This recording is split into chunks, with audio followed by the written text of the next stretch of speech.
Hey there, book lovers! Welcome back to the channel Dive in the Words. Today, we're diving into a literary classic that has stood the test of time, Pride and Prejudice by none other than Jane Austen. Before we jump into the story, let's talk a bit about the mastermind behind this timeless novel. Jane Austen was born in 1775 in England, and she's known for her sharp wit and brilliant commentary on society. Her novels are filled with humor, romance, and just a sprinkle of social critique. Pride and Prejudice is one of her most iconic works, and today we're going to break it down for you. So grab a cup of tea, sit back, and let's get started. Alright, so the story begins with the Bennet family. We've got Mr. and Mrs. Bennet and their 5 daughters, yes, 5, but the 2 stars of our story are the second daughter, Elizabeth Bennet, and the charming, wealthy Mr. Darcy. Elizabeth Bennet, or Lizzie, as her family calls her, is smart, independent, and isn't afraid to speak her mind. She's also not the type to swoon over a guy just because he's rich. Cough, Mr. Darcy, cough. Enter Mr. Darcy. He's got it all: wealth, status, good looks, but he's also a bit, well, prideful. And Elizabeth, she's not having it. She thinks he's arrogant and dismissive, especially after he snubs her at a ball.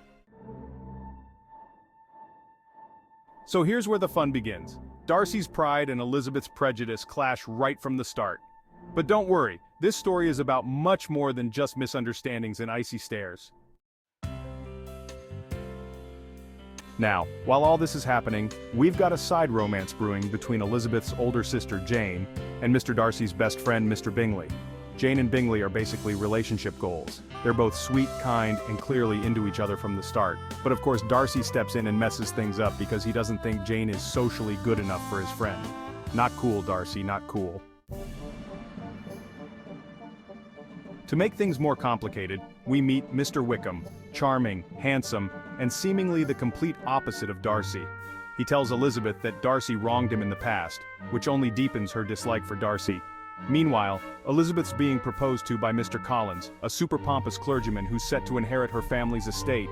Spoiler alert, she says no, which is practically unheard of for women in her position back then. But the turning point comes when Elizabeth starts to realize that Mr. Darcy might not be the villain she thought he was. Slowly but surely, she uncovers the truth. Darcy's actually a pretty decent guy who's been misunderstood. And the real kicker? Darcy secretly saves Elizabeth's younger sister Lydia from a huge scandal when she runs away with that shady Mr. Wickham. Darcy does it all behind the scenes, asking for nothing in return. At this point, Elizabeth starts to rethink everything she thought about Darcy. Maybe her prejudice clouded her judgment, and maybe, just maybe, Darcy's pride isn't so bad after all. In the end, Darcy proposes to Elizabeth, and this time she says yes. They've both grown and realized their mistakes, and it's not just about social status or wealth anymore, it's about love and mutual respect. And there you have it. Elizabeth and Darcy end up together, and Jane gets her happy ending with Mr. Bingley too. It's a classic happy ever after, but with all the drama, misunderstandings, and self-growth in between. So what are the key takeaways from Pride and Prejudice? Let's break it down real quick. Marriage and social class. Austen shows us how love can transcend social boundaries, but also how marriage was a necessity for women in that era. Pride versus prejudice. Darcy's pride and Elizabeth's prejudice are central to the story, but both characters learn and grow throughout.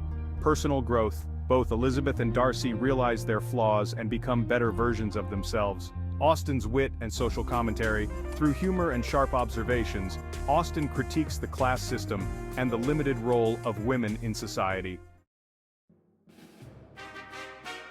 So, what makes Pride and Prejudice such a timeless classic?